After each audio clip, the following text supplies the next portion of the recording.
yo, and hello, and welcome to the 147th episode of GameSpeak Podcast. New episodes go for free feed subscribers every Wednesday in audio format on Apple Podcasts, Stitcher, Google Play, Spotify, and all of your favorite podcast platforms, as well as in video format on YouTube, so you can see us in stunning high definition, where we need you to hit subscribe and click that notification bell. This show is two childhood BFFs bringing you all things video games. You can find us online at createforsanity.com, where you can subscribe to our newsletter to never miss an episode and buy sick t-shirts from our shop. Also, be sure to join the community in the Facebook group at facebook.com/group/GameSpeak Podcast to hang and talk games with other nerds like us. I'm one of your hosts, JAMAL Al-Jafra, alongside Brent. Life is a nightmare bass. I'm just a kid, bro. Yeah, you dude. know, what can I say? It's tough out there. It is tough out there. You know, you woke up. What is it? It was 7. It was 7. Yeah. You waited till 11. I figured out nobody was going to call me, man. It was pretty sad. Within those 4 hours. Nobody knows what the fuck we're talking about. We're too old. Teenagers aren't awake at 7 a.m. You know what I'm saying? So, like, that kind of just it puts a plot hole in that whole story. Because I remember being a teenager, and I didn't wake up at 7 and wait for you or, like, our other friends to call me. That's by how you know 11. that song was written by 30-year-olds. Yeah, fucking... just grown-ass men. I'm just a kid. So what's up, man? What have you been up to this week?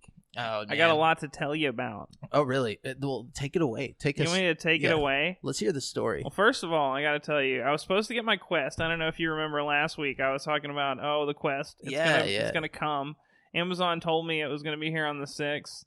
And then the 6th rolled around. And no Quest at all. And they pushed my date back from, it says it'll be here between January the 8th and the 19th. So that's a big window. Pretty big window there. I think, I don't know what happened. I'm in like a group on Facebook of like people who have Oculus Quest, and like on the day when I was supposed to get mine, like 10 people posted in the group like, got my Quest today. It's like, damn. Fuck you people, dude. That's probably what happened, is that they got your Quest. I have a theory about what happened. I think they did get my Quest, but I think there's a reason. So, like, what I did was, like, I'm a waiter, you know. I don't really deal with, like, banks and stuff most of the time because I just get cash in hand most of the time. Yeah. You know what I mean? And so I went to my girlfriend. I was like, hey, I'm just going to give you the money, and we'll put it on your card, and we'll order it through the thing. Well, like, right before I was supposed to get it, they did a fraud thing on her bank, you know what I mean? Yeah, it was like Amazon trying to charge me for the Amazon Prime update or something. So she was like, okayed it and whatever, you know what I mean? But they still haven't put that charge through. And so you haven't been charged for the Quest yet? No, I haven't been charged for the Quest yet. I've just got the money sitting there. But the Amazon order looks fine, you know, like when you go to the Amazon page, it's like ordered, ready to go, you know. That means it's not. You need to call Amazon. Call Amazon? Yeah, you can find, I had to do it before for like a messed up order where they shipped something to me and it didn't show up, and then they couldn't find it. So then I called them and they were like, we'll just send you another one. You know, so like you just got to call them and tell them the situation. And they can look at the account and see if it actually got charged. Okay, cool. Because, like, I was just assuming they weren't going to... Because it was, like, backordered, you know what I mean?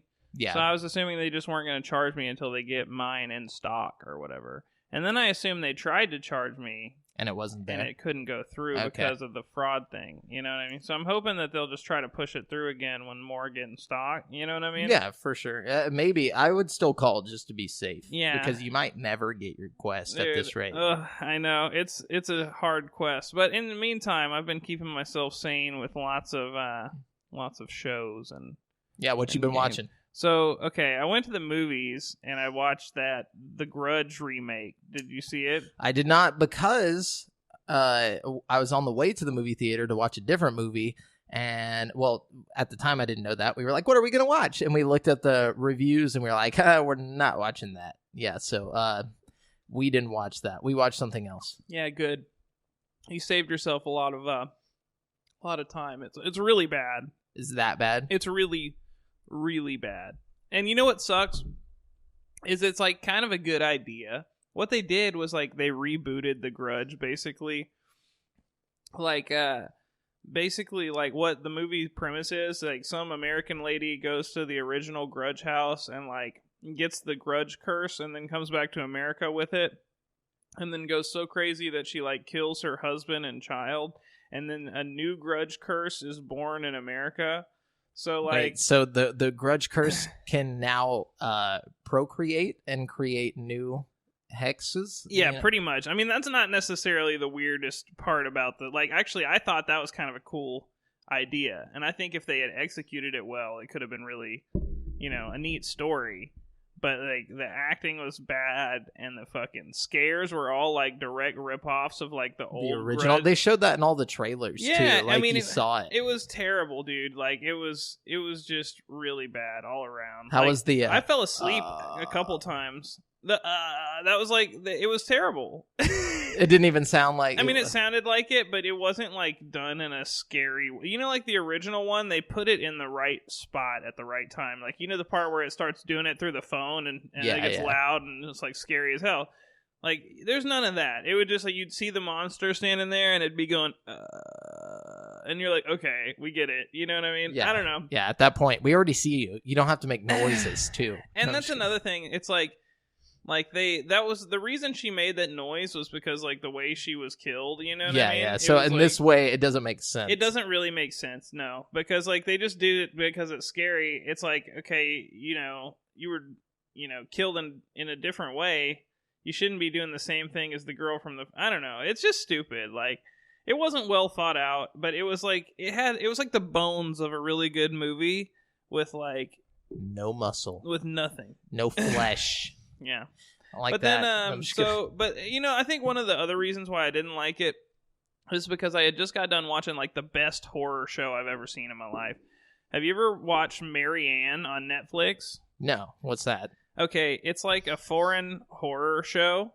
You know what I mean? It's kind of like The Haunting on Hill House, but like but foreign. But foreign. I'm not even sure what language it's in because we watched it dubbed.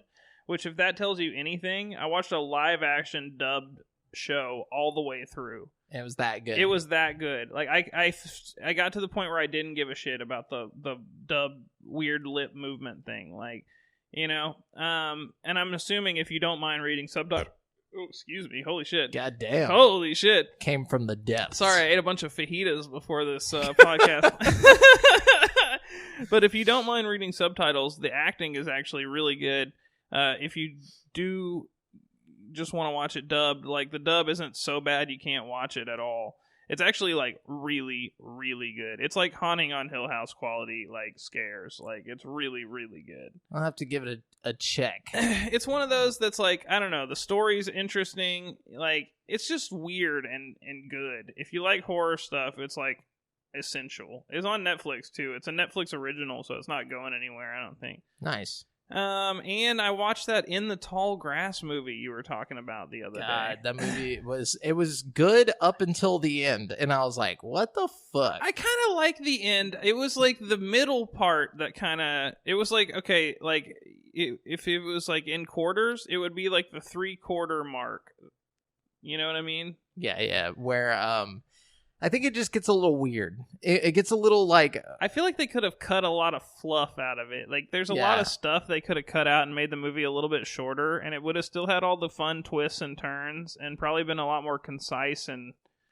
I don't know, but I feel like that's another one that was like the skeleton of a really good movie. Exactly. You know what I mean? But like, that's what Netflix is for, to test these things. I did enjoy it, though. I won't lie and say I didn't have fun watching it. You know what I mean? It was better than The Grudge. I'll tell you that. I believe that. It wasn't a bad movie. It was just weird. It was very weird. I think it was one of those that's like kind of open to interpretation a little bit, too. Like, you know what it reminds me of? Have you ever seen the movie Triangle?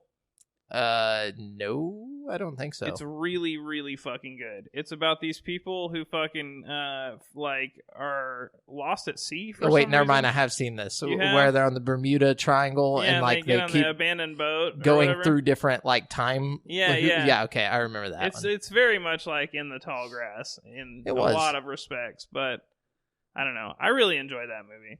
Yeah, it was pretty good. Anyways, but that's all I've been doing. What have you been doing? So I watched Parasite the Maxim. Watched that. I've been on a full anime tilt right now because I finished Full Metal Alchemist. I thought that was, or Brotherhood. It was really good. Parasite was on my list of top anime things from our anime episode. It's really good. I'm actually watching it all the way through again right now because I have my girlfriend watching it this time. I was like, I know you don't really like anime besides like Studio Ghibli stuff, but you're going to watch this and you're going to like it. And now it's she's really good. Like hooked on it. Yeah. Man. It's really good. You know it was written in the 80s? No, I had no idea. The manga was written in the 80s and then they adapted it in like plot. 2015. Yeah.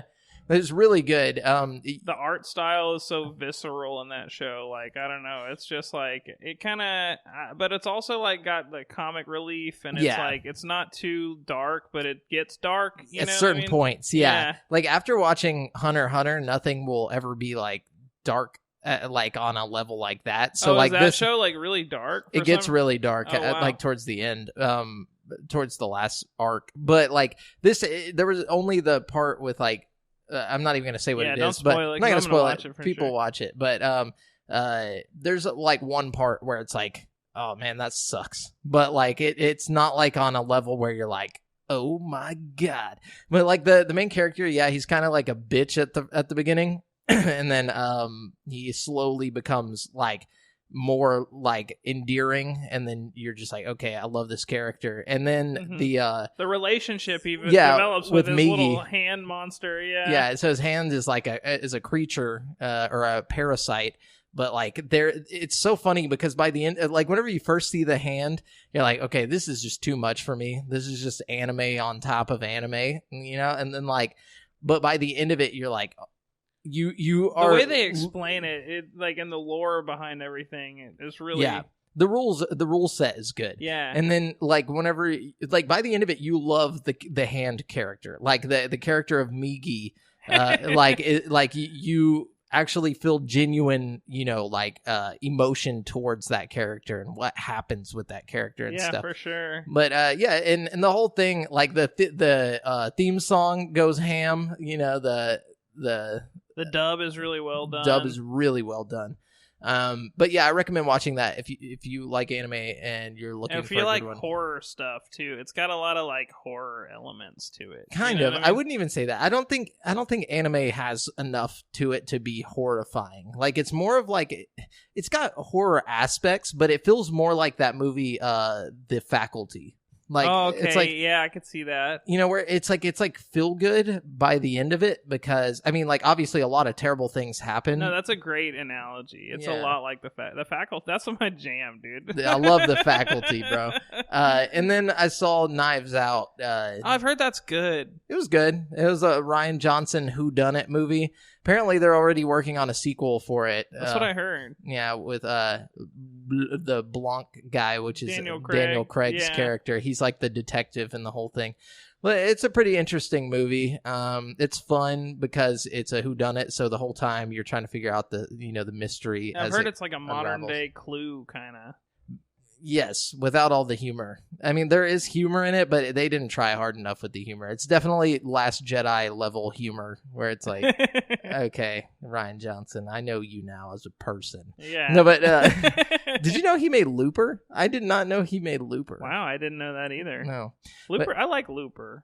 It was okay. I tried to watch it like 3 times, and then on the 4th time, I got all the way through it, and I was like, I really want to love this, but I just don't. Like, there's something about it was a cool concept that wasn't executed well enough. And I think the whole they did another one recently just like it, right? With Will Smith. Oh yeah, like something man, Gemini Man. Yeah. My problem with Looper was what they did to Joseph Gordon-Levitt's face, like to make him look like a young Bruce Willis. It was like, why? Just leave him as a young Bruce Willis who doesn't have prosthetics on his face. Like, he doesn't have to have a giant forehead. Like, I'll just buy it, you know? Like, I don't know why they couldn't have just CG'd Bruce Willis to look like a younger version of himself and just had him do both roles, you know what I mean? Like, that would have been even worse. I'd say just use Joseph Gordon-Levitt, but shave his head or something. You know, like, that's all they had to do. Like, that's all it would have taken. But they're like, no, we're going to put fake eyebrows and a big forehead on him. And he's just like... the whole time. Like, if you can't see this, I just squinted my eyes. That's all you really have to do to be Bruce Willis. Incidentally, you looked a lot like Robert De Niro just then, too. Robert De Niro, dude.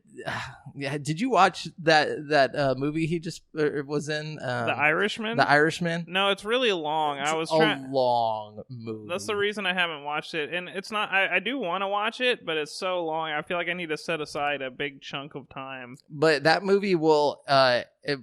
is basically what you just said they should have done with Bruce Willis. Like, they try to make him young in this movie, like using like CG. Work?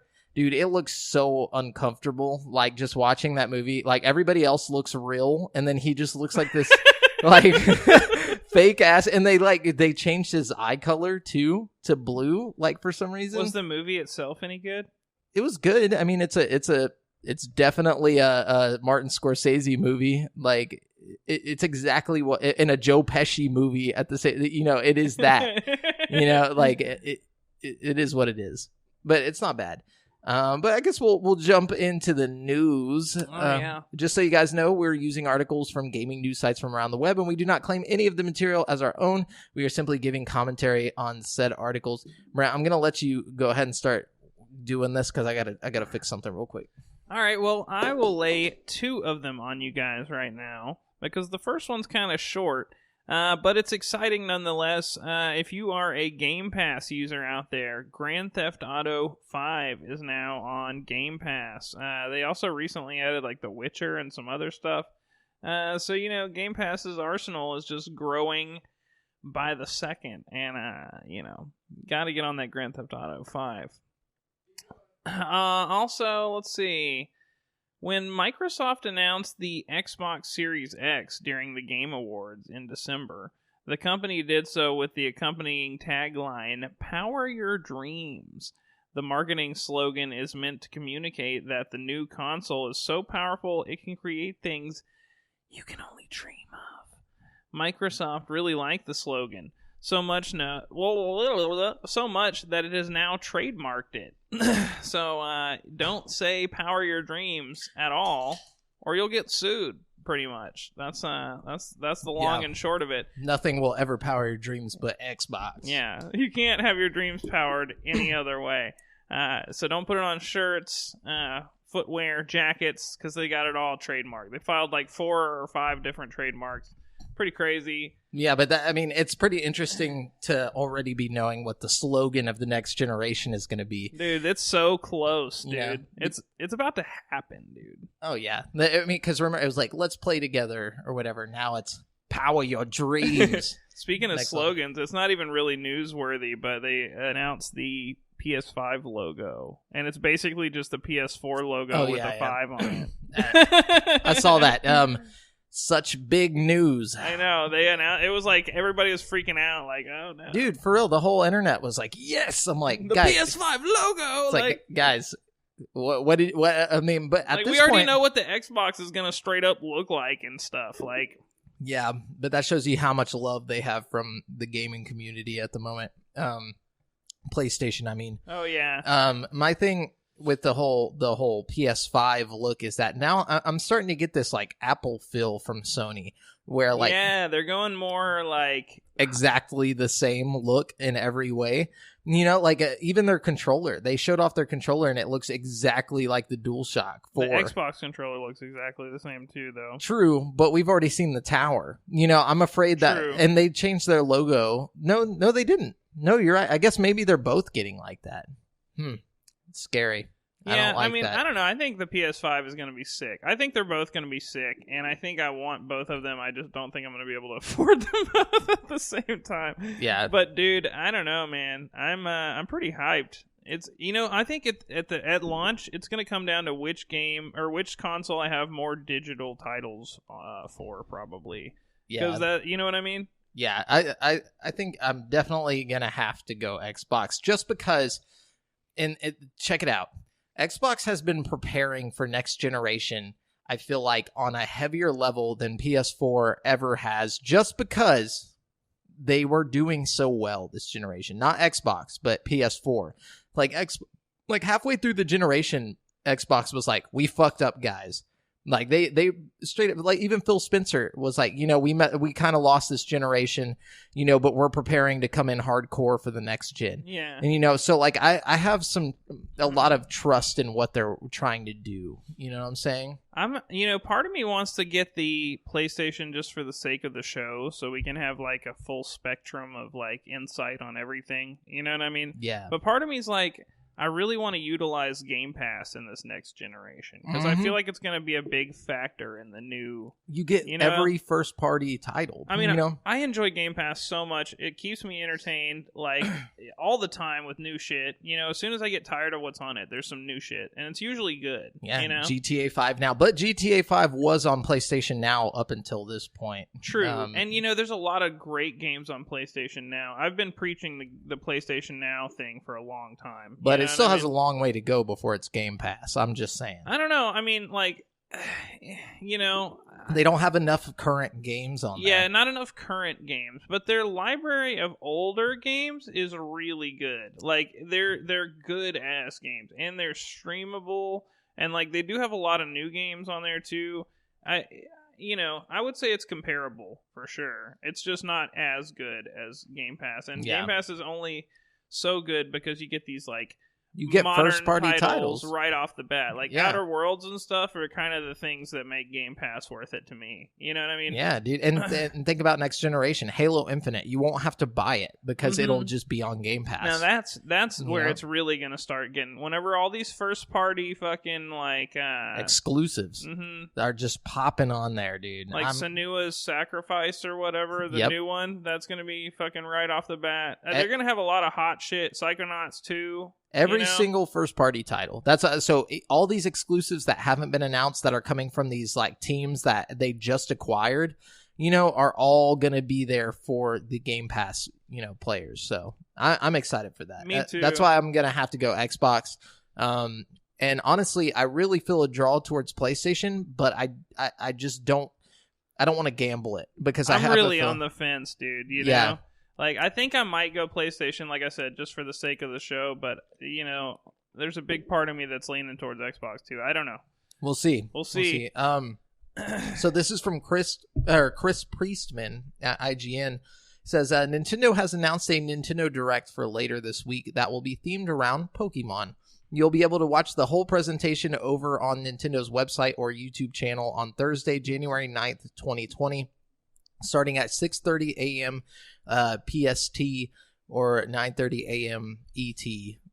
And Nintendo has said in an announcement tweet that the stream will last for roughly 20 minutes and will contain new Pokemon information. Presumably, this information will include Pokemon Sword and Shield on the Nintendo Switch and any future plans Nintendo has for it. All right, here's my theory. They're going to announce that all the rest of the national Pokédex is going to get added to Pokemon Sword and Shield. That's it. That's what you're. That's my prediction. I just can't see that being a thing. Why not? That's just impossible. Why is it impossible? What if they feed them in slowly? Okay, I could see that into in the wild area at a time. I thought you just meant like straight up, like all at once. Yeah, here we go. Here's all the Pokemon. No, well, see, I think the only reason they couldn't do that is because it would like flood the map with Pokemon. You know what I mean? Like there would be like too many different. And there's no way that they animated and created the rest of the Pokemon. There's like 800 of them. There's only 400 in this game. True. They'd have to remake the entire game. Unless they were already working on it. Like they might have already done a whole bunch of them and then scrapped it because they, didn't have enough time. You know what I mean? I don't think so, because they also said that that we would see the rest of the Pokemon in future titles. So what do you think they're going to announce? So maybe a new... Probably game? Just like DLC, maybe like DLC. Story DLC would be cool. Yeah, like something that we've never seen in a Pokemon game before, like this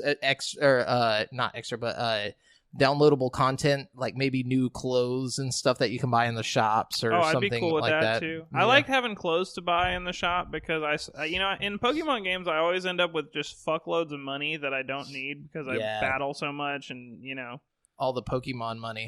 Yeah, so it gave me something to spend my money on. Did you kill a fly? Yeah, this bug keeps flying around me. I'm like, not about it. But anyways, but yeah, so I think it's going to be DLC of some sort, and maybe we'll get an announcement for like Pokemon Go. I'm sure that's going to happen. What if they just announce a straight up new ass Pokemon game? Won't happen. Not this soon. There's no way. What if they did though? What like the what like, if this is like, what if secretly they've been working on a brand new like entry in the Pokemon series and it's like a 3D fucking Skyrim thing? That would never happen. First off, if what anything, if it's not like Game Freak though? You know what I mean? Like, if anything, it would be like the Pokemon, like crystal version or something to the gold and silver. It would. It's just like Bethesda presents. Oh my god! A Pokeball flies out, and it's just like that'd be tight as hell, dude. But don't get my hopes up. But yeah, we'll see what happens. What you got? Let's see. An important figure has returned to Retro Studios. The developer behind Metroid Prime series and both Donkey Kong Country Returns and Donkey Kong Country Tropical Freeze. VCG is reporting that Stephen Dupree, the lead designer of Tropical Freeze, has returned to Retro Studios after leaving for 2 years to work on Super Lucky's Tale at Playful Core. Yeah, that's good news. Yeah. I like the Tropical Freeze game, you know what I mean? Yeah, there's also rumors going around that a new Donkey Kong game is in the works, so that might be why he's coming back. I hope it's like a 3D Donkey Kong game. With the success of Super Mario Odyssey, I would love to see some kind of like this generation version of Donkey Kong 64. You know what I mean? I would too, but I think the Donkey Kong Returns and Tropical Freeze did so well that people just that they're just not going to risk it whenever they know they can make money off of like 2D platformer Donkey Kong. I wish they would just do both though, like they do with Mario. Like you get your 2D platformer Mario and your 3D Mario. You know what I mean? I feel like it's a marketable enough franchise to do well. Maybe. I don't know. I haven't looked at the numbers on that. You know what I'm saying? I feel like we know Odyssey was some of the biggest numbers on Switch, you know what I mean? I mean, for Donkey Kong. Yeah. Because a lot of people think Metroid is like this big seller, but it's not. Metroid doesn't sell Donkey Kong well. sells better than Metroid, for sure. A lot better. But we haven't had a 3D Donkey Kong game since, what, like... N64. N64. Yeah. So we don't really know how well it's going to sell. That's true. They got to test the waters. N64 Donkey Kong came out at a weird time. It was one of the first games to really utilize the expansion pack. I think it was kind of weirdly received because it was a little more expensive, collectibles. And also, it's one of the only ones that it hasn't made like a comeback to like the eShop or anything like that because it's like a rare game. So like they can't really fuck with it. I'm guessing that's the issue. I just think it would be sweet. I think it would probably do well. It would be tight. At least bring it, like give us some N64 games in 2020, like instead of the SNES games, like up it to N64 and put Donkey Kong, or not Donkey Kong Country, but Donkey Kong 64 on there and see how many people play it and judge it off of that, Yeah. See if people are interested. Anyways, this one's a pretty crazy announcement. So James O'Connor at GameSpot writes, Alienware has shown off a new prototype during CES 2020, and it looks an awful lot like the Nintendo Switch. The concept UFO, which, as the name suggests, is still a concept that the company is working with rather than a finalized product. It's a portable system with a screen that can detach from the controllers on either side of it, much like the Joy-Cons slide off the Switch. CNET has gone hands-on with the concept UFO and said that compared to many other prototypes shown at CES 2020, it looks and feels finished with a high degree of polish. The prototype consists of a small Windows 10 tablet with two attached controllers on either side, and like the Switch, it can output to a bigger screen as well. There's no news of a release date or even definite confirmation that Alienware will release this as a consumer product, according to CNET, but they report that World War Z was surprisingly playable on the concept UFO. This is really interesting. It is. First of all, it looks cool. It looks a lot like the Switch, but it looks really cool. My question is, like, how powerful is this thing? That's the main thing. Well, it's a Windows 10 tablet. True. But so what is that capable of? Yeah. I mean, like, how many gigs of RAM do we got? What kind of, video card is in this thing? Like, it's tiny. You know what I mean? And it's playing, like, games like World War Z and stuff. You know what I mean? So it must be pretty powerful. More powerful than a Switch, for sure. Oh, well, hell yeah. I mean, Nintendo's not known for power. No. You know, they don't try to be powerful. For sure. Know? But so, how expensive is this thing, too? There's so many questions I have. And also, like, we've seen Nintendo file lawsuits over nothing. over similar designs that are, like, much less obviously a ripoff. You know what I mean? Like, so it'll be interesting to see if Nintendo's legal team does anything about this, because it's definitely an obvious ripoff of the Nintendo Switch. Well, they did say it's just a prototype, and that they don't even know if it's coming to consumers. It's very, very cool. I mean, like, just like looking at it, you're like, damn, that thing looks tight. I would love to be just on the go playing some games on that thing, you know? Yeah, definitely. Like, just, you know, like gaming at McDonald's or something. Yes. You know, like, just like playing the newest, like, you know, game on the best resolution and whatnot. That'd be dope. It looks pretty neat. Mm-hmm. Let's see what we got here. For the first time in 8 years, there's a new mainline Animal Crossing coming this year.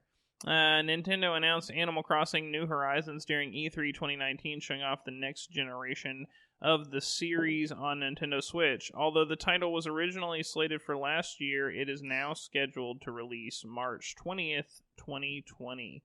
They showed off some other, like, trailers and stuff about the game. Yeah, Isabel's back. Yeah, that was the main part. She's looking better than ever, so you know, definitely look that shit up. But the main takeaway is we got Isabel, and it's coming March 20th. I'm ready. Which isn't very far. Yeah, I'm ready for this game. I'm so ready for it. I'm actually kind of worried about the crafting aspect to it, because like I feel like it adds too much to the game. Like, something about it was so beautiful in its simplicity in the older games, and I'm hoping that it still feels that way. Like, I'm sure they won't overcomplicate it. You know what I mean? Yeah, that's all I'm hoping. I'm just glad it's going to be co-op, like on one screen. You know, like, oh, we're gonna be playing the shit out of that. Anyways, Eddie McCooch over at GameSpot said, what does it say? Will Bungie's Destiny become the latest video game to be adapted for a TV show or movie? It's too soon to say for sure, but design lead Robbie Stevens said in a new interview that all possibilities are on the table. He told The Hollywood Reporter that because Bungie owns the Destiny IP, the studio controls the franchise completely, and this includes any transmedia efforts. Quote, anything is possible, end quote. He said about the Destiny series expanding beyond video games. Quote, one of the advantages of Bungie fully owning the Destiny IP is that we have the freedom to make those choices whenever we think the time is right. That's all I can say about it, end quote. So we might get a Destiny TV show or something. Yeah. I'm thinking if more like... Destiny ever, like, explodes in popularity, maybe. I mean, it's already kind of popular, but I would say it's borderline, like, cult popular. You know what I mean? Like, yeah, I'm seeing more like books or like, you know, something along those lines, like comics or something. I think books would be nice just to expand the lore a little bit, just because we've had 2 whole-ass Destiny games with, like, 7 DLCs, and the lore is still a little bit, like... What? You know? Yeah, it's still, what's going on here? You know? No, for sure. Okay, the one I'm a little excited about. The Walking Dead Saints and Sinners marks the franchise's first venture into VR gaming, which means we'll finally get up close and personal with the zombie hordes. Thankfully, it's coming to just about every VR headset out there. Though you'll have to wait a bit depending on the device of your choice. The Walking Dead Saints and Sinners is set to launch on Steam and the Oculus Store on January 23rd. On that day, it'll be compatible with the Valve Index, HTC Vive, HTC Cosmos, Oculus Rift, and Rift S, and of course, Windows Mixed Reality headsets, and the Oculus Quest with the Quest Link if you have it. But they'll also have a full-on port to the Quest, like just a standalone, don't need the cable, you can just play it on the Quest, and that'll be coming Q3 2020, so like between July and September. And then PSVR is going to get their version Q1 2020, so between January and March. So I've seen trailers for this, it looks really cool, like you're like whacking zombies in the head with like axes, and then like you try to like pull it out, and like it doesn't come out all the way, so you gotta like kick, like, I don't know, it looks cool. I feel like that wouldn't be very good feeling in VR. If you're trying to pull something out of a head and it's not coming out, but your arm's still coming all the way back. You know what I'm saying? Like, it just wouldn't feel right. Oh, you'd be surprised. Like, they have a way, it's a way of making the object in your hand, like, go and your hand still go. So, like, if, like, say you bump into a wall with a gun, like, your arms will still move, but the gun will stay where it's at. You know what I mean? If that makes any sense. No. I'm saying, like... So, like, if you whack with an axe and you get it stuck in the guy's head and you pull back, like, his head will, like, come with your hand. You know what I mean? Okay, I get what you're saying. You know what I mean? So it's, like, it's still, like... It's still stuck in there. Yeah, okay, you gotta just, like, jerk it out, kind of. You know what I mean? Like... That makes more sense. Okay. Sorry, I didn't explain that very well. No, it took me a second. No, that's my bad. I get it. Okay. This is also from Eddie Makuch at GameSpot. He says, wait, what does he say? Hold on. Says, for the first time, Microsoft has shown off the CPU for the Xbox Series X. Xbox boss Phil Spencer updated his Twitter image to show off the next-gen CPU, which sports a copper color. As Windows Central reports, the core component of the chip is much larger than that of the Xbox One X. It may produce more heat, which could be part of the reason why the Xbox Series X has been purposefully designed in an unusual way to stay cool. Spencer will literally walk around with the Xbox Series X chip in his pocket, just like he did with the Xbox One X chip before the console released, he said on Twitter.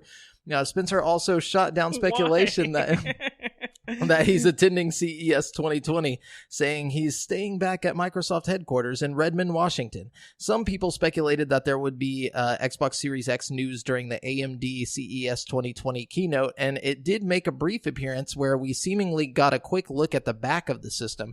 However, AMD has since clarified the Xbox Series X image was fake and sourced from a website rather than being an official render from Microsoft.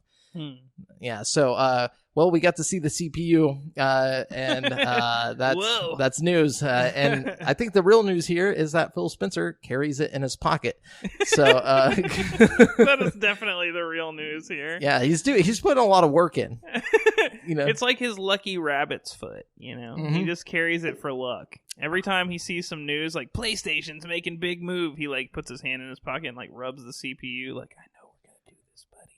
Yeah, he rubs it and he's like, yeah, this feels weird, and hopefully people think I'm doing a lot of good by doing this. You know, I feel like that's what he's trying to get that goodwill. Like, oh, I'm such a hard worker that I carry it with me everywhere. It's like, just in case I got to slap it in. Yeah, just into a random box. Yeah, it's just a weird thing. It's quirky. That is. He's quirky. In case he meets a developer on the street, he's like, "Take this technology home with you." He's like, develop a game. He's like, "Here, take this. This is the secret." It's like, the prototype, kid. Oh my god. No, anyways, what you got? Okay, so this is kind of big news, but you know, it's just like maybe kind of thing. So Masahiro Ito, the art director of both Silent Hill 2 and 3, is working on something new. The artist, who was last credited on Metal Gear Survive as a creature designer... His name is Masahiro. Masahiro, sorry.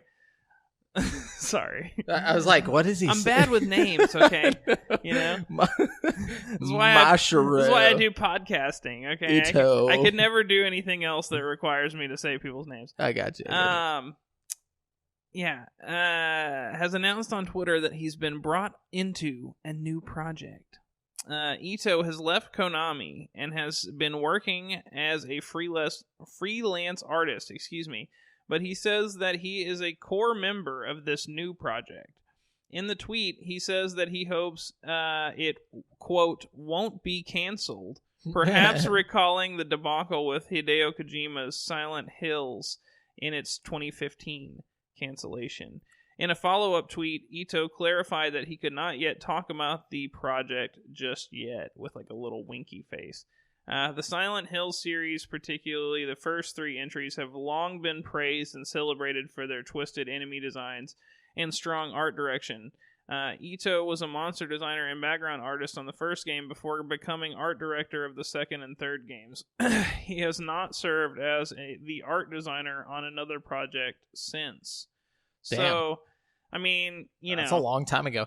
It's still weird to me that Silent Hills was almost a thing. Like that we almost got a reboot of Silent Hill, and it would have been amazing. It would have been so good, dude. But it just didn't happen. It just didn't happen. I feel like it would have been one of the best games ever made. Yeah. You know what I mean? I really think that.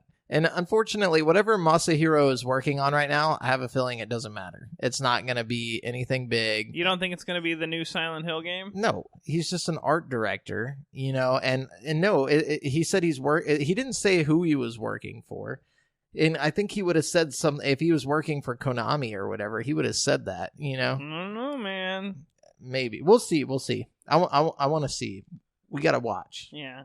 I mean, if it is, him making a Silent Hill game and they just started, it'll probably be a while before you hear anything about it. I guess that would make sense since he hasn't worked on anything since then. But why would they? I mean, he did work on Metal Gear Survive, but he hasn't been an art director on anything since then. So this is like his first full-on art director gig. But yeah, why would they go back to making a Silent Hills game after PT? Nobody's gonna want that. Maybe it's not Silent Hills. Maybe it's just Silent Hill 4 or whatever. Just hills. Just Quiet hills. I don't know. I think everybody's gonna want that. I think everybody wants another Silent Hill. You're game. Crazy. You're crazy. Not after PT. If it doesn't involve Hideo Kojima, that game is gonna flop, dude. I don't know, man. Unless it's the best game ever. But I'm telling you, people are going to be so against it. This isn't Capcom making Resident Evil, this is Konami who made, Metal Gear fucking Survive, or whatever that fucking game was. I think Silent Hill is big enough to survive without Kojima attached to it. You know what I mean? I think it would have been before this whole debacle. But I think now people just hold so much anger towards Konami because of that if they were to come back without Hideo and try and make the game, that people would be like, fuck you. It would be interesting to see, for sure, to see how it would turn out.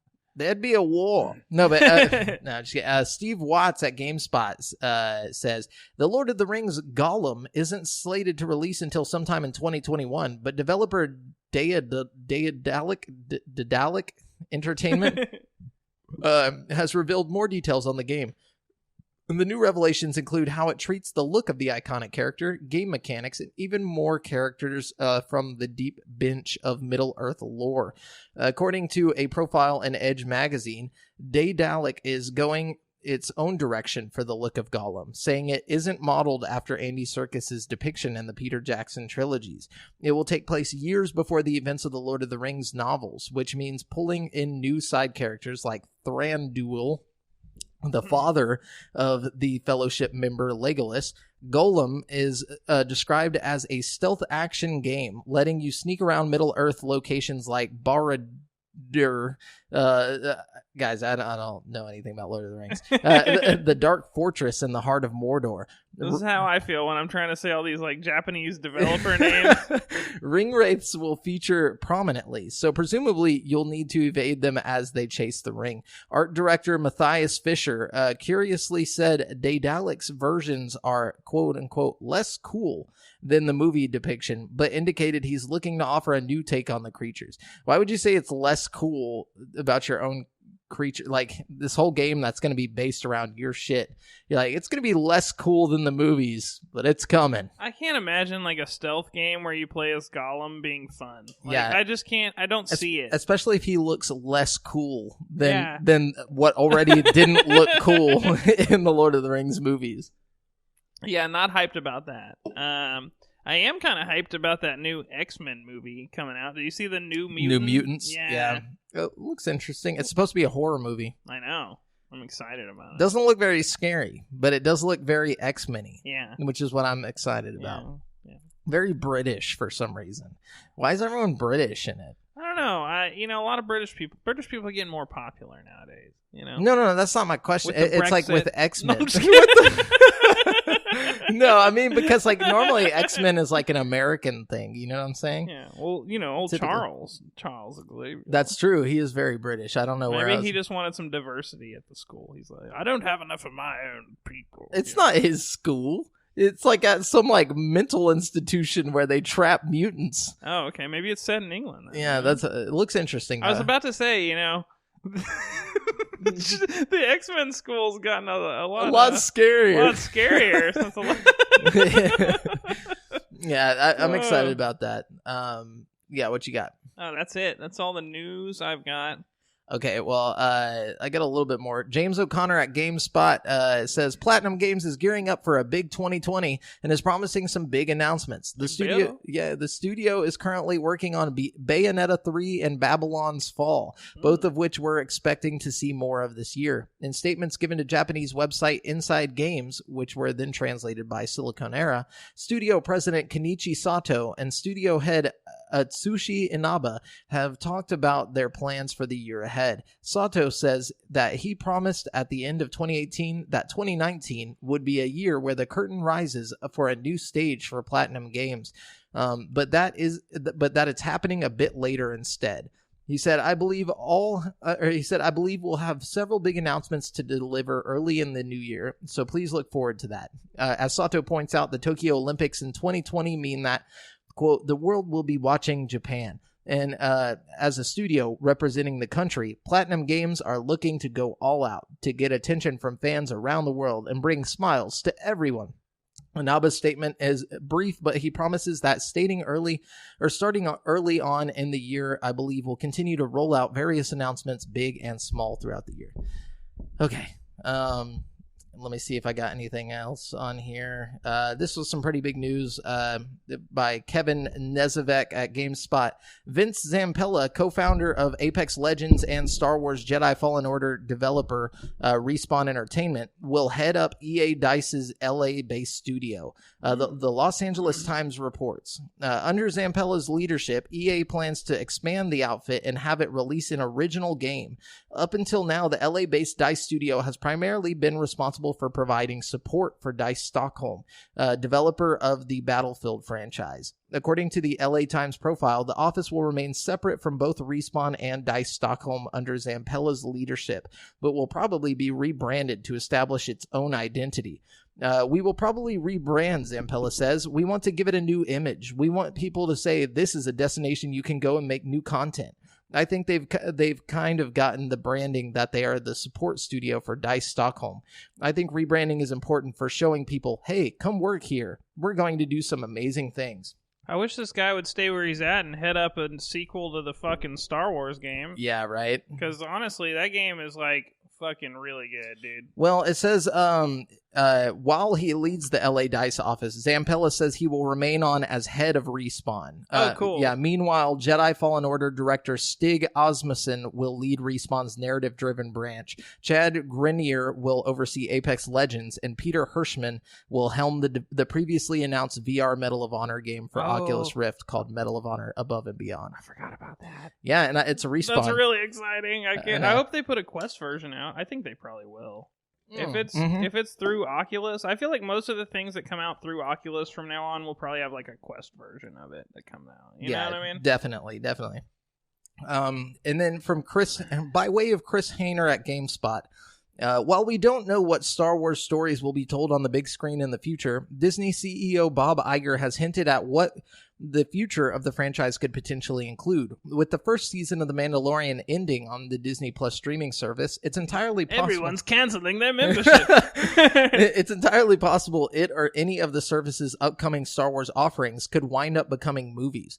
Quote, I don't look at it as just television. I look at it as an extension of Star Wars storytelling, Iger said during an appearance on the Star Wars show. What Disney Plus has given us the ability to do is to bring Star Wars to people in new ways. And to bring new Star Wars to people. It's not the same places or the same characters. Just look at Mandalorian. Well, obviously, there's a lot shared. There's a lot that's really fresh, and I love that. And while Disney Plus is allowing new corners of the Star Wars galaxy to be explored, Iger believes it would be easy to take those TV stories and continue them on film, or vice versa. He said, I love the ability to really be agnostic in terms of what platform it's being made for, he explained. And so it could be down the road that a TV show becomes a movie and a movie becomes a TV series. I'm not making any announcements here or not, but I think it's important for us to be agnostic. I would fuck with a Mandalorian movie. Yeah, what if like all the seasons built up to a film? Ooh, that'd be tight. Like a big blowout like a film. Feature length. Oh, yeah, dude.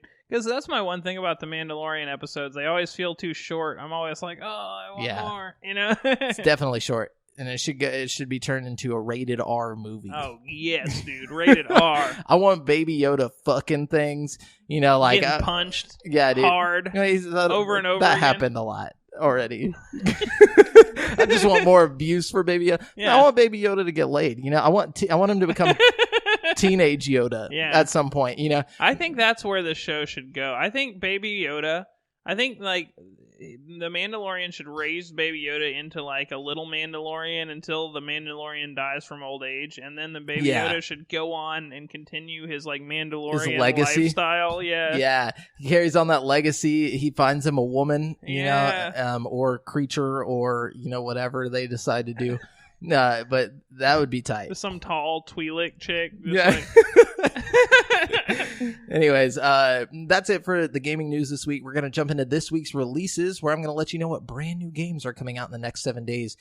We didn't have any new games last week, but this week we do. Yeah. We got Dragon Sinker, Descendants of Legend, coming to Xbox One on January 8th for $24.99. Set out in search of the legendary weapons to free the world from the rule of Vermvarg in this fantasy RPG. Employing 8-bit graphics and sound that hark back to the golden era of RPGs, Dragon Sinker brings a visual and audio feast to the table of hungry gamers, starving for the nostalgia of the great classics of yesteryear. Scour the world in search of new companions and collect more than 16 jobs, then lead up to 12 party members into turn-based battles and swap freely between 3 teams to take on a host of powerful foes. And then we got Invert coming to Xbox One on January 8th for $4.99. Distinct features of Invert are its hardcore approach to platforming genre with puzzle elements, and unique art direction. Game narrates the story of lone robot in search of his disappeared master. In his quest to find the long-lost friend, our hero has to conquer 2 universes at once, relentlessly switching between 2 dimensions. Okay, Regions of Ruin is coming to Xbox One on January 8th for $11.99. Regions of Ruin is a 2D side-scrolling RPG with town building, where you are introduced to an open world that progressively challenges your hero and settlement the further you delve into the vast continent. Okay, and then I'm not going to read the rest of that. It's a lot. And then we got Animal Friends Adventure coming to Xbox One on January 8th for $15.99. Having saved his homeland from a rotting plague, Super Panda embarks on an all-new mission to save his beloved forest once more. Strange disappearances and animal abductions have been going on. New creatures and monsters have appeared, and the world is in chaos. The elements in the forest balance is eroding. Once more, the world is dying. So he's rounded up his crew for the most important mission of their life. They must find the forest's ancient nemesis and defeat him for good. Animal Friends Adventure is a fun, family-friendly platforming adventure that features tons of content. There are 8 collectible pets, 8 collectible pets, catch with their own unique... Oh, each. They spelled CACH. Okay. Each with their own unique special ability, which can be combined with the playable characters for endless replay value. Okay. Whatever. And then we got Thoth. Thoth. It's like thought, but with Thoth. Coming to Switch on January 9th for $4.99. From the creator of the award-winning 140 comes Thoth, an intense and challenging arcade shooter. You sound like Mike Tyson trying to say sauce. Thoth.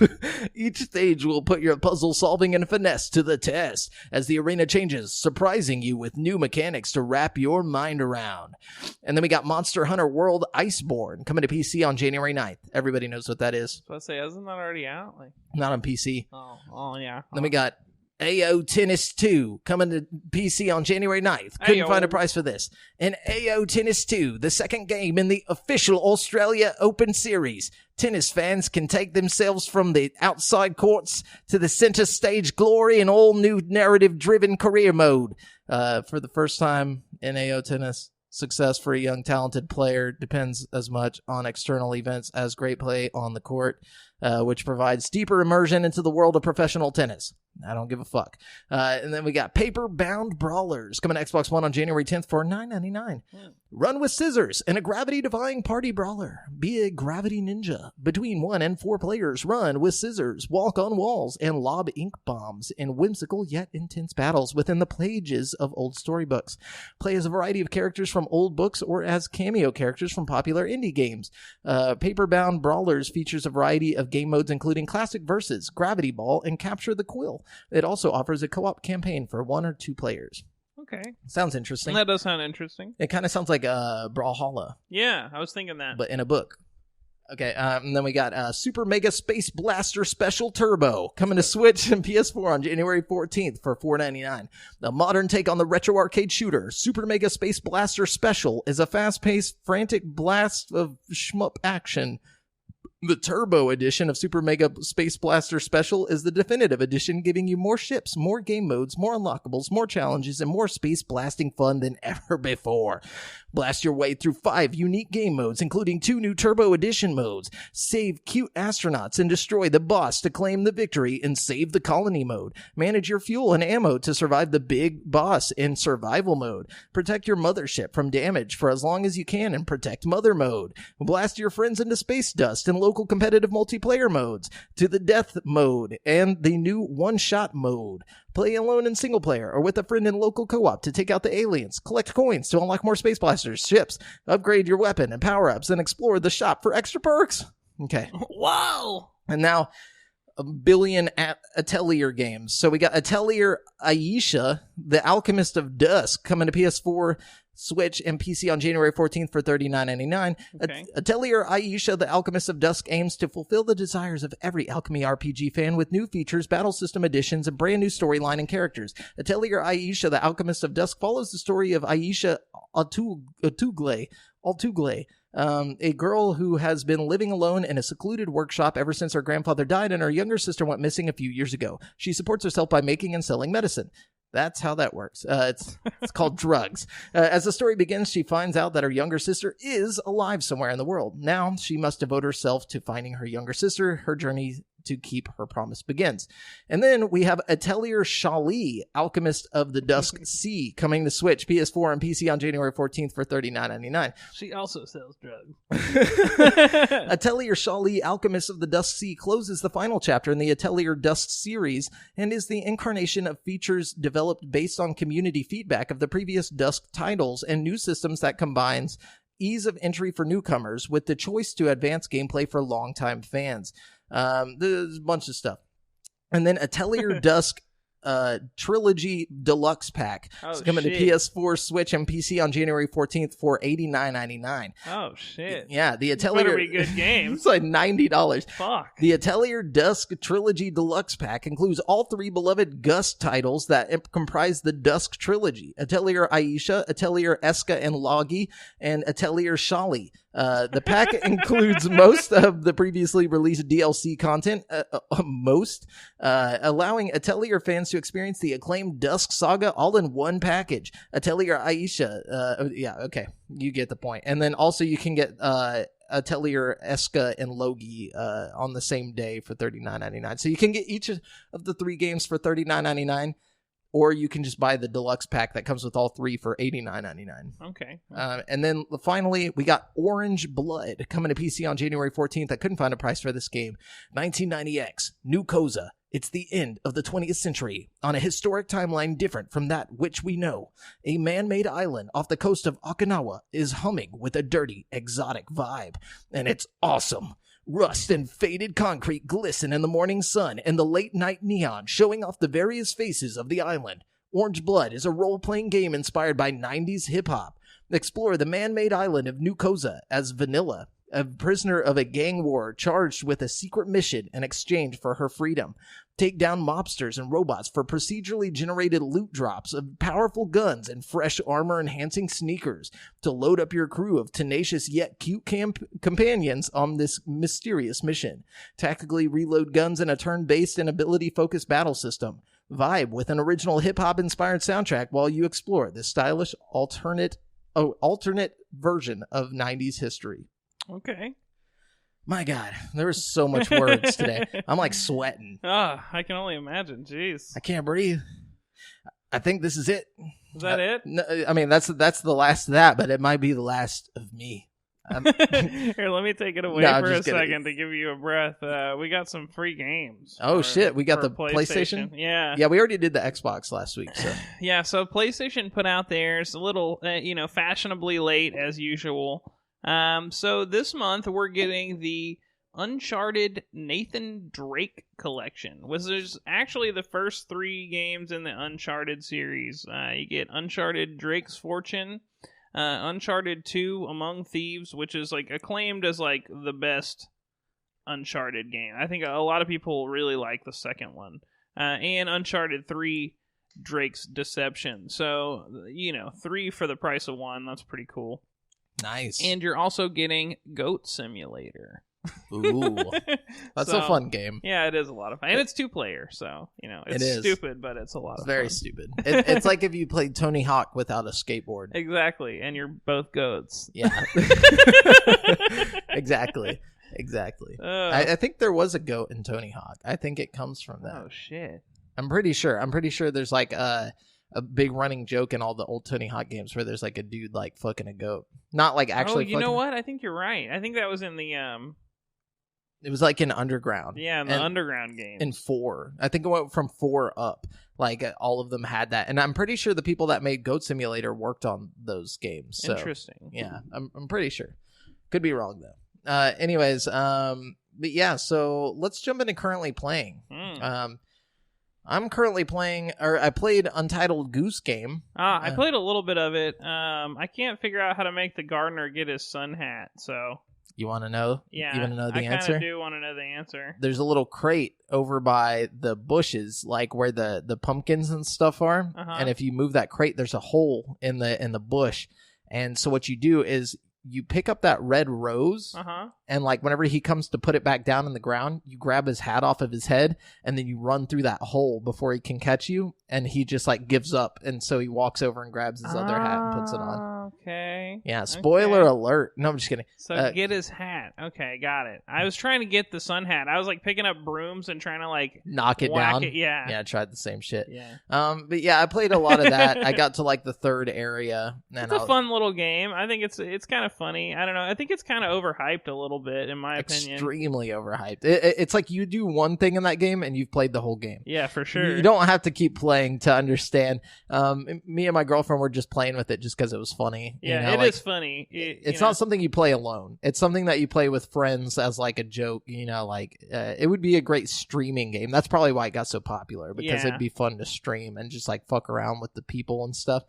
But I've been playing that, and then I'm still playing Pokemon. I got my 6th badge. Oh, nice. Yeah, I'm doing well. I'm getting there. I'm getting to the end. About to be a champ. Yeah, dude. I know. I need to hurry up and finish it. So if they release any shit, I can give it back to you for that at the Nintendo Direct that's coming up. Oh yeah, for sure. Yeah. Anyways, what you playing? So I'm still playing a little bit of Dark Souls on my Switch. I've beaten like 3 bosses or so. I gotta say, I'm just not as into Dark Souls as I am Sekiro. And I think it's a lot to do with like the setting and stuff. You know what I mean? Agreed. And like, I don't know, it definitely feels like an older game. It's actually, in my opinion, like, and maybe I just haven't gotten deep enough into the game or whatever, but I feel like it's a little bit easier than Sekiro. It's also really like what's the word for it? It's like the controls don't feel right. And whenever I played it, it felt like you can like go through walls and shit. Like I don't know, it was janky. That's what it was. It is a little janky. Well, they can go through walls, but the remaster feels a little better. I feel like. Did you play like the original version of it or something? Or Yeah, no, I played the second game, and the second game was whack. Yeah, I don't know, man. In my opinion, it's okay. I mean, like from what I've played of it, like I like it okay, but Sekiro was just better. You know, I feel like Sekiro did it better. Like the big difference in the two games is that in Dark Souls you can like change your weapons and armor and stuff. You know what I mean? There's like RPG elements. There's RPG. You can do that in Dark Souls though. You can change your weapons. No, that's what I mean. In Dark Souls you can. In Sekiro you can't. Oh, okay, my bad. I mean? Sekiro is a lot more structured, like the Star Wars Fallen Order. Yeah, game. you start with what you need. Yeah, pretty much. Well, I mean, you do get like tools, power-ups, throughout the game, that kind of work like your force powers in Star Wars or whatever, you know what I mean? But for the most part, I don't know, Dark Souls is like way more like in depth with that kind of, with the like customizable shit. Like you can have like totally different, you can have like an archer or a mage or whatever, you know what I mean? I don't know, it's interesting. Yeah, you probably should have started with 2 or something. I heard 2 and 3 are a lot better than the first one. Yeah, I don't know. From what I've played of it right now, you know how like in the Star Wars game, there's the meditation spots or whatever? Yeah. Like all the Souls games are structured like that too. So like, I feel like there's too much space between the save points, the fires or whatever in Dark Souls. And I know that like what I've learned recently is like in Sekiro, there's just shitloads of them everywhere. In Dark Souls, what you want to do is like find one and then find like ways to loop back to it through like shortcuts. You know what I mean? Kind of like the Star Wars game. Yeah. But like they're just really off the beaten path. Like sometimes you don't realize it's there and you die and then you have to go all the way the fuck back. I don't know. It's just like, I don't know. It's just not as like enjoyable to me as Sekiro. Yeah, and it might also be because you're playing it on a Switch instead of the controller you're used to, Maybe, but I've got that one Switch controller that feels okay. I mean, it feels a lot like the, Xbox controller. Yeah, but the B is in the wrong place. Yeah, that does always throw me off. But see, Dark Souls, I think, kind of anticipated that, and like they have it to where like the B functions like A. If you, you know what I mean? That's smart. Yeah. Oh, well then. And you can map the buttons however you want in the settings. You know what I mean? But it's just, I don't know. I'm just not as into it. I might try Bloodborne though. I heard Bloodborne is really good. Yeah, I've also heard that. And it's like a standalone thing, so I don't need to play like a series of games to get into it, No. And there's like a really weird character creation thing in it that's pretty funny looking. Like you can make your character look like ridiculous. And I've already got Bloodborne because it was a free game on PlayStation a long time fucking ago. play it, dude. Yeah, I think I will. Lay it. Yeah. You playing anything else? Yeah, sorry. I played that, and then, Grand Theft Auto 5 got thrown on the online, on Game Pass or whatever. So I jumped on Grand Theft Auto 5. I've been in the casino. I've been doing missions. The online mode is crazy now, dude. Like, when I first, played Grand Theft Auto 5 was, when it first came out, pretty much. And the online was just, bare bones. It was just a map with, people running around and killing each other. And today I got on the online, and there is so much shit to do online on Grand Theft Auto. It's like a whole nother game. Like there's shit with cutscenes and fucking whole new areas of the map that aren't even there in the single player mode, like a casino and fucking nightclubs, and you can build your own arcade and like new heists and shit. It's crazy, dude. I don't know. Grand Theft Auto is such a good game, man. Yeah, I need to get on there just to get on the online. You really should, man. If you've already played through the normal game, the online is it really is a whole new game. And I had my old character I made a long time ago, and I got on, and it booted it up, and it gave me $250,000 for no reason, so. Damn. Yeah, the whenever I beat Grand Theft Auto 5, it was on the 360, though. Same, yeah. Yeah, it was forever ago. And I have a different gamer tag now than I used to on the 360, so it's not it doesn't even really matter if you didn't play much online on 360, though. You know what I mean? Because you'll have to start a whole new thing anyways, True.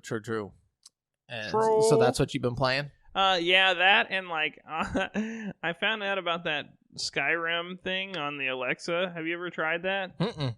Okay, so apparently there's a version of Skyrim on the Amazon Alexa and the Echo Dots or whatever. So you go up to your Alexa and you just say, Alexa, play Skyrim. And it'll be okay. And it'll start doing one of those text-based adventures where it's you go to the dungeon and you see the dungeon and you like go forward or go left, go right, you know, and then when you go into the battles, like attack, defend, you know. Does it go through the whole intro and everything, like of the game?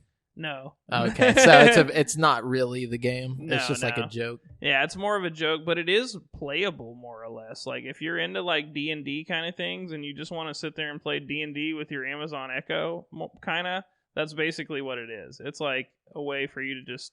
I wonder how many hours it is, like, of gameplay. I don't know. I don't think it's very long. I think it's more of a joke than anything, but it is, like I said, there is a little bit of a game to it. You know what I mean? So, I don't know. It's worth checking out if you're just bored one day and you're talking to your thing, you know, telling it to tell you jokes or whatever. I know. Yeah, that's what I always do when I'm talking to my thing. I'm like, hey, tell me jokes. No. My thing is the joke. No, I'm just kidding. Anyways, we're done with currently playing. If you guys want to let us know what you've been playing, we would love to know. Tell us in the comments on the YouTube channel or let us know at facebook.com/group/GamespeakPodcast. We're going to jump into the topic of the show this week. The topic of the show is our top 5 cities for GTA 6. So we decided to just kind of run through some cities that we think would be dope for GTA 6 because there's a lot of rumors going around right about now for this game that is not confirmed yet or anything. So we're just going to go ahead and, you know, beat everybody to it. Yeah. So let's start with number 5. I guess I'll start with my number 5. Yeah, kick it off. Amsterdam. I think would be dope.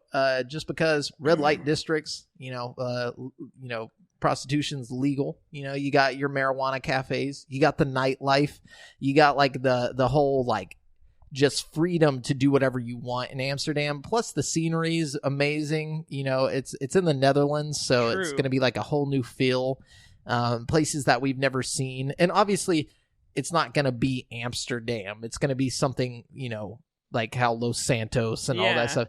It'll probably be like Damster-am or something. Damster-am, yeah, I like that. But anyway, so that was my number 5 pick. I think that would be dope. You could have all kinds of wacky sex stuff there, you know, Rockstar does, you know. Like crazy accents and stuff. You have like a lot of tourists that go there, so I think that would make it even more interesting, you know, because they could do jokes about the tourists and all that stuff, just like they did in 5. Cool. Yeah, I like that. Ooh, I like that. Okay, so I think my number 5 would be like Detroit, Michigan. You know what I mean? So you got Motor City here. You know what I mean? Home of the fucking like races and shit. And it's got one of the highest crime rates in America. Hell yeah. But it's also like a pretty city, you know, like a big city, you know. So it'd be like dangerous, but like with lots of cars and grungy, you know what I mean? Yeah. Lots of poverty and stuff, you know? Lots of poverty, all the shit you need to make a good GTA. Yeah. It's like, is your city down, you know, like, is it just like a downtrodden city? You know, it's a lot of shit bad happening there. It sounds great for us. Now, yeah, that's a good one. I like that one. Number 4 for me is Juarez City in Mexico during the cartel wars. Oh, I like that. That would be interesting. Yeah, so like I was thinking, we haven't gone to Mexico except for in Red Dead, and that was like in Western times. I want some modern day Mexico. Well, there is that Call of Juarez game where it's set in that doesn't count. Cartel, Call of Juarez Cartel. Yeah, but that doesn't count. That really, I'm talking. I mean, it's not like an open world like Grand Theft Auto game. It's not GTA level of quality. You know what I'm saying? Yeah. I want Grand Theft Auto in there, and I want you to be like either like part of a cartel or like you're trying to leave the cartel or something. Yeah. And like, or you could do it like Grand Theft Auto 5 where you switch between 2 characters and like one of you is like a high-ranking cartel member and one of you is like the cop hunting like a government official, because during the cartel wars the government declared war along, you know, the US was backing that on the cartels, and so like during the time the Sinaloa and the was the other cartel with El Chapo, you know, anyways, I can't remember now, but the 2 cartels were warring against each other. So the government was like, oh yeah, well, we're fucking with you too. And so people were just dying left and right. This is like around like, you know, the early 2000s, like 2010 era. So I think like you'd still have pretty modern vehicles and all this stuff. And there's parts of Mexico that are like, you know, really beautiful. And like, I think obviously you don't just stick to, the Juarez, like the city of Juarez. Like you have the surrounding areas that are nicer. You could have like Mayan ruins and stuff that have like secret shit in them, you know? Oh yeah, dude. It would play into the whole like mythos and stuff that happens in those GTA games. I think that would be really interesting. It'd be really brutal. I like that. But it would also have a really unique story with that shit, Exactly.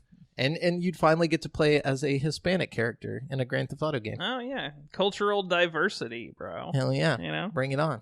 Okay. I like that.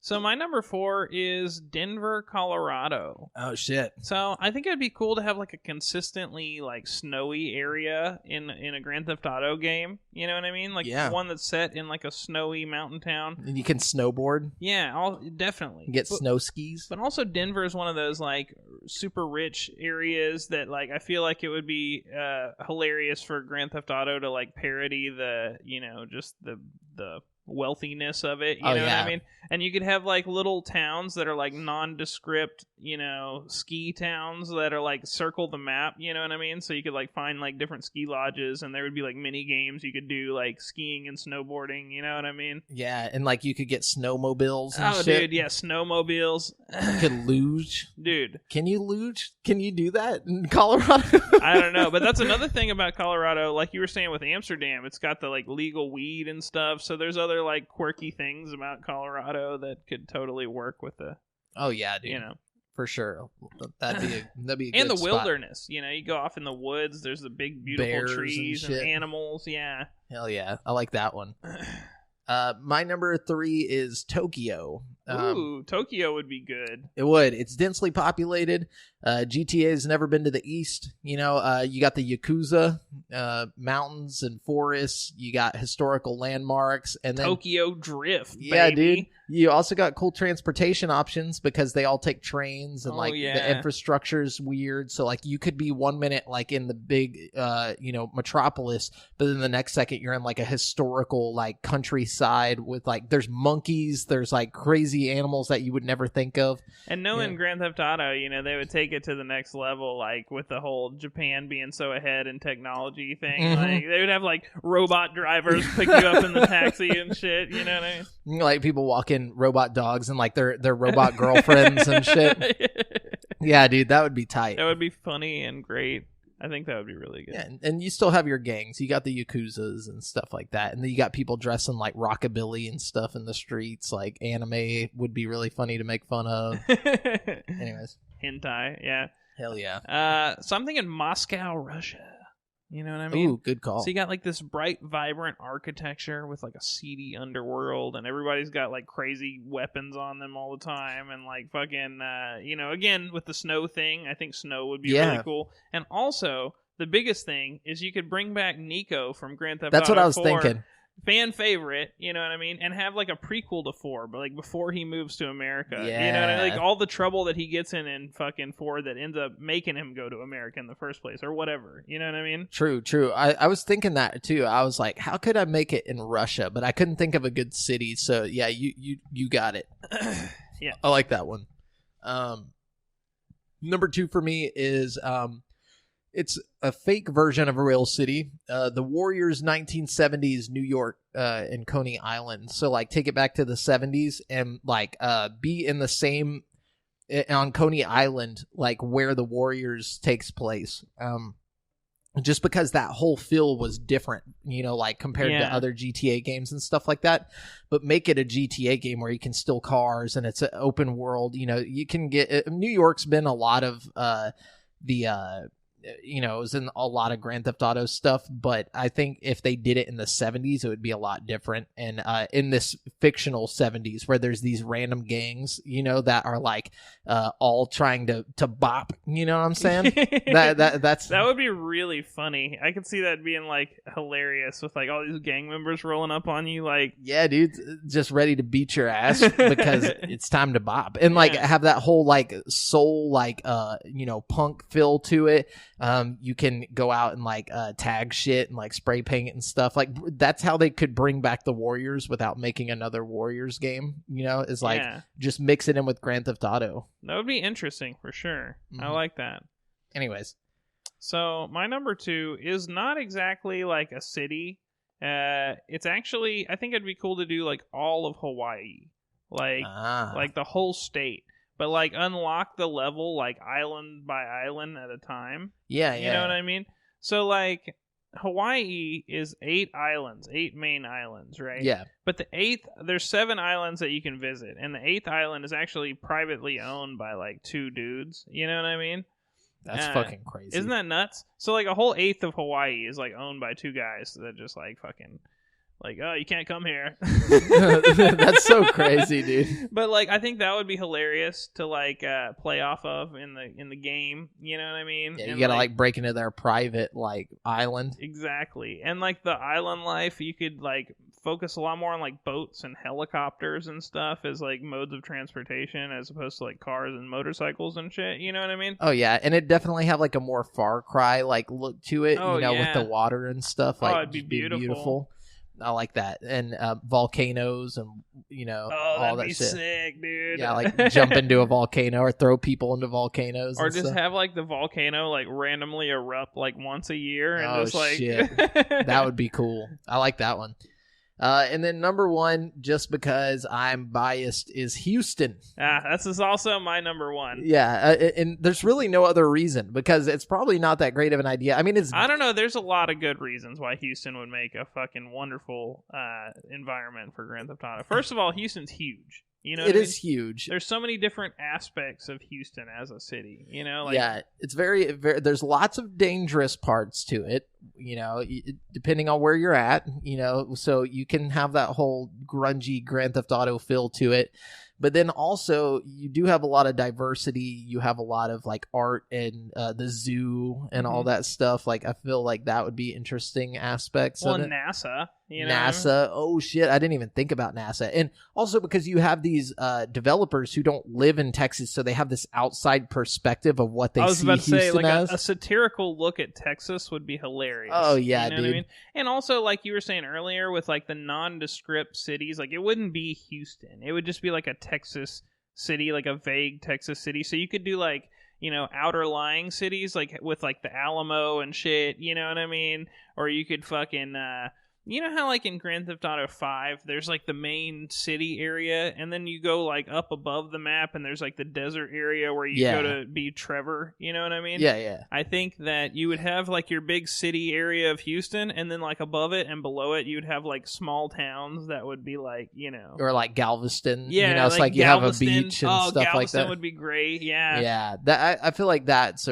Yeah, Houston would be a good idea. And then, you know, like, everybody has a gun. Oh, and cowboy hats, and, like, all the bars have, like, mechanical bulls and bullshit in it. You know Hell yeah, dude. It would be hilarious, Oh, dude. yeah. That's you meet really all these good one. characters that are like, hey, son, yeah, all the girls are just super country. They'd have, like, the Swisha House rappers and shit. Oh, you know what shit, I mean? dude. Like, that would be tight. Like, all this... you got Zero on the soundtrack and all this shit. So good, and dude. then like just a bunch of country music, like, but you'd have the like radio would be like awesome. I can already tell you, like, it would be the most ridiculous country music too. It'd be like the most like rap country ever.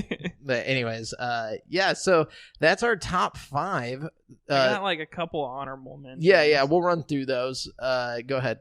So my honorable mentions are Nashville, Tennessee, Washington D.C., Portland, Oregon, and New Orleans.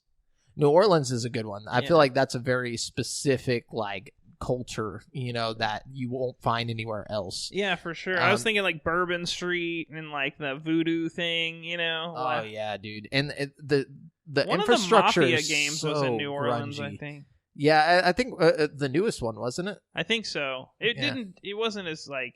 It wasn't modern though. Yeah, it was like in the 70s or something. Yeah, we need a modern Louisiana, like Grand Theft Auto, and it's a super dangerous city. You know, people dying all the time. But it's so beautiful, and it's got its own culture, and I think it would look really cool. Wait, did we say the city, or did we just say Louisiana? Oh, I was just saying New Orleans, the city. Oh, New Orleans. Yeah, okay. I was like, wait a minute. I'm thinking of New Orleans, but I thought... And you could gamble and stuff. There's a lot of cool things about Louisiana, you know? Casinos everywhere. Yeah. But anyways, so that's our top 5 cities for GTA 6. Let us know if we missed a city that you think should be there, or what you really want to see from GTA 6. We're going to jump on over to the People's Champ. Brent, who is the champion this week? Oh, man, let's see. Let us see. Okay. Let me see. I'm going to go with Devin Mayer this time. He says, with the announcement of Alienware's concept handheld, do you think any other company really has a shot in the handheld industry with Nintendo and its Switch dominating like it is? I don't think it's direct competition just because the price range. I guarantee you that thing's going to be like $800 if it drops. It's not going to be like a typical Switch. It's going to be for people who want to PC game on the go. Yeah, I don't think that this particular product can compete with the Nintendo Switch. That being said, I don't think that it's out of the question for a different competitor to come along and put out a handheld that could compete with the Nintendo Switch. Oh yeah. I just don't think it's going to be the Alienware UFO concept or whatever. You know what I mean? Like if PlayStation were to put out another handheld, or Xbox even, you know what I mean? Maybe we could talk. You know what I mean? I think that it's not necessarily... PlayStation kind of lost their footing there, like with the Vita. Not even with the Vita. The fact that they never put anything else out after the Vita, they kind of just gave up the handheld shit to Nintendo. They were like, "Here you go, you can just have it." It's true. It's like, why? They could have kept going. I definitely think so too. They could have dropped something alongside the PlayStation, but I think they wanted to just focus on the PS4 after the kind of fuck up with the PS3. It's probably a good thing they did too. Yeah, definitely. I don't think they would have had as good of a PS4 run if they would have tried to do a handheld. But I don't really see anybody else jumping into the handheld, industry just because of iPhones and stuff like that. I feel like Switch is just a one-off, Yeah, I do agree, but I also think that if somebody did jump into the handheld industry, that they could probably compete at least with Switch if they were like a reputable enough, brand. Yeah, you know what I mean. They would have to be on the same level as like Xbox, PS4, yeah, they would or have PlayStation, to be known for game making. Nintendo. Yeah.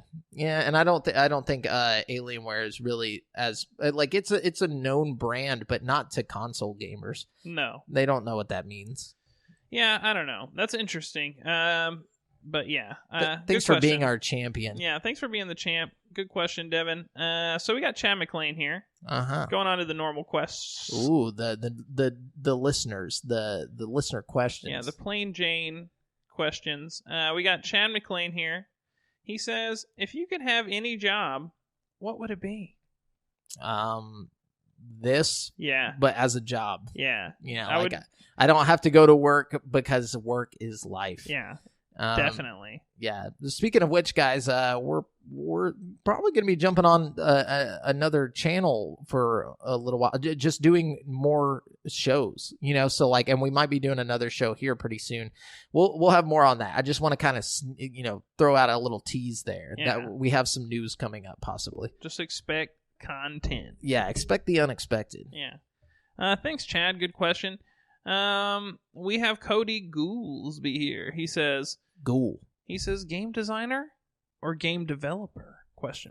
I'd probably have to be a designer because I can't develop anything. Yeah, coding and me just don't get along. You know what I mean? So I don't think that I will be developing anything anytime soon.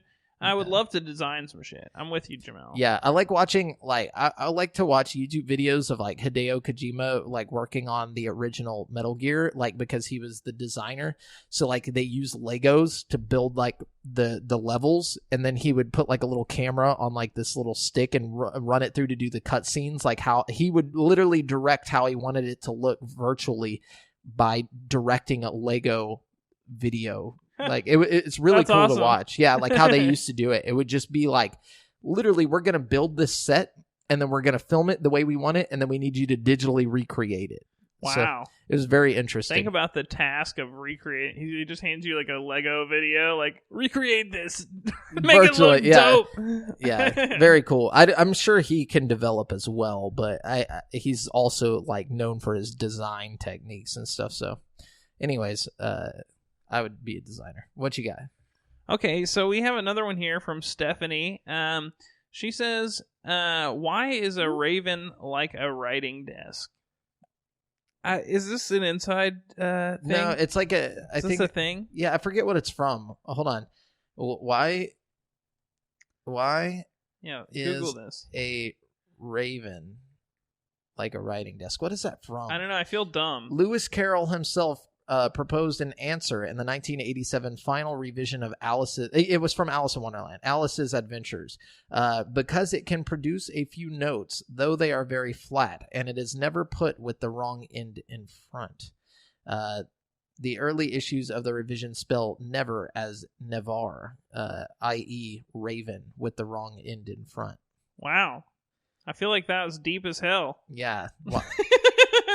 But okay, why is a raven like a writing desk? Because it can produce a few notes, though they are very flat, and it is never put with the wrong end in front. I don't get the wrong end in front thing, but okay. Very interesting. That's your answer from Google. Yeah. And Lewis Carroll himself. All right. Well, thank you, Stephanie. Yeah, great for sure. question. All right. Well, there you go. That's our questions for the week. Questions for the week. Sweet, those were fun. And then I also asked. I kind of posted this a little late, so we didn't get much response. We just got one from Super Beaner. I asked him. Yeah, can we say that? Yeah, no, it's his name. Or Josh Pantoja. He says if he could choose a city for Grand Theft Auto 6, it would be Austin/Galveston hybrid. Oh, so his was very close to ours, but similar, I think yeah. Austin is a good idea because I was kind of throwing a little hippie. San Antonio in there too. I honestly think just a general like Texas city, East Texas. Yeah, get some. Anyways, so that's it for that. We're going to jump into the final segment here with Brent. Take us there. It is Brent's Super Hardcore Video Game Trivia Challenge. These are 5 hard-working questions struggling to make a living. Oh, God. This week's topic is gaming flops. Ooh, that sounds like something I can handle. Okay. All right. Maybe. We'll see. Is it multiple choice? Yes. Okay. So number 1, which installment in the Marvel vs. Capcom series was Marvel vs. Capcom Infinite? Is it A, 6, B, 7, C, 8, or D, 9? Oh my God, I have no idea. Marvel vs. Capcom Infinite? Yes. I'm going to say 6. Ooh, right on the money, dude. Wow. Blow. Okay. Blow. A pure right. guess. Good one there. Okay. Yeah. All right, good one. So number 2. Yeah. Number 2. Okay. Which of these games is widely recognized as the worst-selling game to ever win a Game of the Year award? Ooh. Okay. I didn't know that was possible. Let's hear it. Okay, so we got A, Deus Ex. Oh, I know the answer to this already. B, Okami. C, Journey. Or D, Dragon Age Inquisition. I'm going to say D, Dragon Age. Ooh, nope. Ah, damn it. I thought it was going to be Control. It's actually Okami. But Okami was re-released later and ended up doing a lot better on the re-release. But when it first came out, it only sold like 100,000 copies or something like that. Damn. Which is like way, way below their projected estimate. Even though it got like 9.2 from like all the major critics and stuff. You know what I mean? Like, oh, yeah. Oh, and that's some major news we forgot to talk about. IGN changed their rating scale. They're no longer doing a 100-point scale. It's only going to be 10. So like 1 through 10, there's no 1.5 or whatever anymore from this point on. Interesting. I think they're still going to have a lot of pissed off people. Oh, yeah, of course. Anyways, what you got? All right. Number 3. Fallout 76 takes place just 25 years after the initial nuclear war that shapes the Fallout universe, meaning it takes place in what year? A, 2164. B, 2076. C, 2102. Or D, 2205. 2076. Nope. I'm sorry. I threw that on there just to throw you. God damn it! I'd never played this game. I don't know. Oh, it's C. It was C. Sorry, I'm giving you some hard ones today. Yeah, this is really tough. You've been killing them the past few times. It's all right. It's all right. I gotta lose sometime. That's okay. You're still one out of 2. You still have a chance to win this. Yeah, as long as I don't miss any more. Yeah. So what do I got? All right, number 4, winner of GameSpot's 2005 Best Game Nobody Has Ever Played award. Ooh. This game only sold 100,000 copies at the time of release. Was it Okami? No, just kidding. Is it A, Jade Empire, B, Okami, C, Conker's Bad Fur Day, or D, Psychonauts? That's tough because all of these had really low sales whenever they came out. I went through lots of games trying to pick the right ones to throw you off. Do you know what year? Or can you say what year the game came out? 2005, I believe. So it was from that year. Then it wasn't Conker, and it wasn't Okami because. Did it? No, it could have came out in 2005. Okami definitely could have came out in 2005. What were the other options? Jade Empire? Mm-hmm. Jade Empire and Psychonauts. I'm going to say Jade Empire. Ooh, it was Psychonauts. God damn it. I thought you were going to narrow it down because you were knocking off...